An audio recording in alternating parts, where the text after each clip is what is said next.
So, ULTRAKILL Fraud is coming out later this year, and Treachery eventually. Like any other ULTRAKILL fan, I'm very, very excited. So I'm going to be talking about what I think is going to be in it. So I'm going to be theorizing, speculation, and having lots and lots of rambles. So, what will 8-3 and 4 be? At the time of making this video, we do not know what it is. So what could this level be? One of my guesses is for thievery. In the story of the Inferno, people are attacked by venomous creatures and turn into ash and regenerate again and again. So this level could be filled with ash, and it could also damage you too, like the sand in Great or gold it is actually. But I can see a wasteland of crumbled structures that are withered away from ash. Maybe we can see other enemies here. A new demon, an angel, or even a husk. Maybe in different structures there could be priceless artifacts in gold. But the level could be a bank, with bank vaults and desks, having vaults that are endless with cash in the far distance, never being able to catch up to it, and of course lots and lots of non-Euclid structures. Not much to really say here, because it's like a bank, and I'm not that creative. But one last idea was for a royal palace, where riches are everywhere, and it's fit for royalty. But if you peel back the curtains, you can see that it is all a illusion, like how limbo works. So I think that is a pretty cool idea. My next idea of what the next level could be is for falsifiers, basically any people who lie outright to gain from it. So like counterfeiters and people who lie to gain power. They are plagued with a horrific disease. So this level could be plagued with a disease-infested place. Think of gluttony, but just really just disease-infested. Hopefully that makes sense. But just a nasty level, all over the ground, it's just plagued with disease. And there could be like counterfeit medical supplies strewn all over the level to be a mockery of what they did. This level could also like be counterfeit doors. Like there could be fake doors that don't even open. Like you gotta like walk up to like a wall for it to open. Like I think that's a really interesting idea and can like really confuse a player. Just make it really weird and it's confusing. So now let's talk about the bosses. Now for the boss, my guess it could be Nimrod, the person who decided to make the Tower of Babel. I just don't know if Hikita would want to make another giant boss, but I think this idea would be pretty cool. He could be the person that's guarding Treachery, so you will need to defeat him to get past him. And another idea is that he could try to talk to you, but you just don't understand him, because if you know anything about the Tower of Babel, God changed everyone's like language, so he could be trying to communicate with you, but he just speaks a completely different language, and I think that could be really, really interesting. But my other guess, and hear me out, is V1. Just think about it. We will get another V2 fight without needing to bring back V2, and I think it will work really well on this layer, because we are in fraud.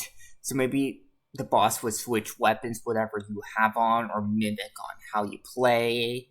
Maybe not heal from you, since that would be really annoying, but I think it'll be really cool to fight V1, and it'll be just such a crazy twist to just see yourself.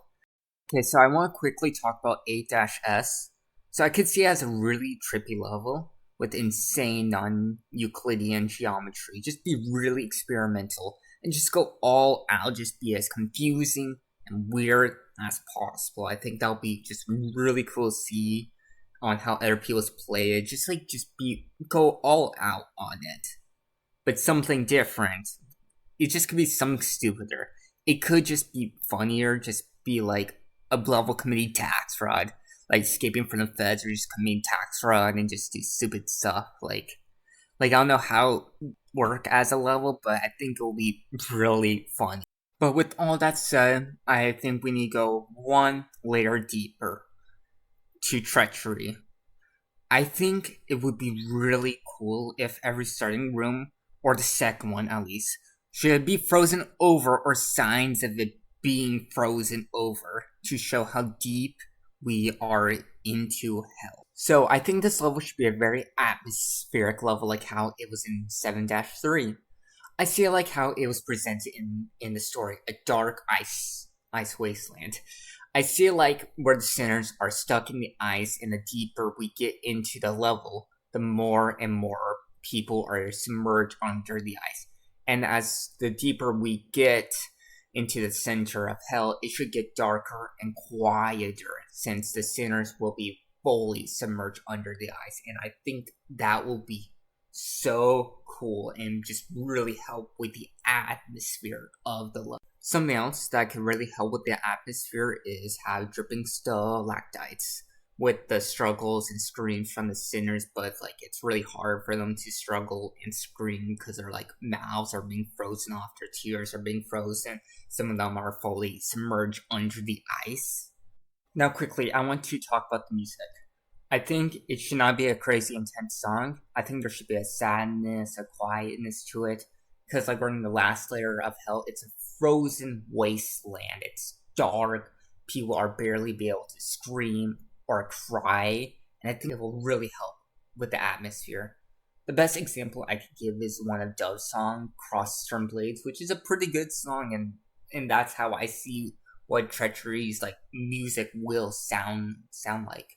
Now I want to talk about the enemies for this level. If there will be any new enemies. Probably, but I can see a frozen, sharp ice monster that acts like a glass cannon. They do a lot of damage, but they can easily kill to like a few shots, like a health of a filth.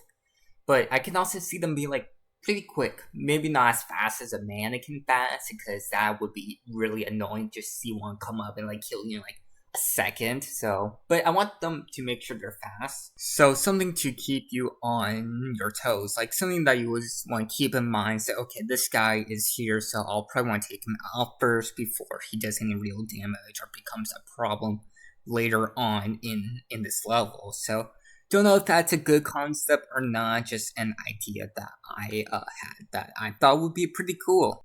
But I think it's time to talk about the finale of ULTRAKILL. The final boss of ULTRAKILL. It's going to be Gabriel. It's like there's no way it's going to be anyone else. It's going to be Gabriel. But I do wonder what his final speech is going to be. But I think it will be him talking about the upper layers are slowly becoming extinct and dying. But I can also see him talking about like that he has respect for V1 since he is such a worthy opponent. He was defeated twice by him. He has never lost a fight, and he has lost 2 fights against this machine. So like when you go and fight him, I just don't see him getting mad. He just wants a good fight. Like he wants a good last fight, cause like he's probably gonna die in like an hour or like any minute, and he just wants one good last fight. Like I see him not caring if he's going to lose or win. He just wants one good last fight. And when you defeat Gabriel for the last time, I see him like gives a little chuckle, and like maybe even thanking the machine. I don't know if that's like stupid, but for like a really worthy fight. And I think there could be like a little bit of emotion to it since Gabriel has never lost a fight before, but now since V1 has come into the picture, he has lost twice against him, and I think that would just be such a really cool moment to see. But now with everyone gone, everyone's dead, Gabriel's dead, V1 is left by himself, and I see him dying. He's most likely going to die. Him losing blood and not being able to like operate, and just see him collapse, probably in the layer of treachery. And that's how I see the game ends. And then like maybe for like the like credits, like you see all the different layers of hell just decay, dead, just it just brings like a sadness to it. Like you work all this way to go down here, you die, and like everything else is dead. Like Earth is dead, hell is like maybe dying itself. Just like it's just like a really sad moment to it. So, those are my theories and speculations on Fraud and Treachery. I hope I had some interesting takes, or just more bland slop. I do hope you enjoy some part of this, since this is what I consider my first real video. Also, it won't be a ultra kill focused channel. I have other stuff I want to be talking about and discuss. The next video will maybe be a ranking of the ultra kill levels. I'm not sure, but I will still be talking about it. It just won't be the main focus. But that's all I have for today. So thank you for watching, and I hope you have a great day.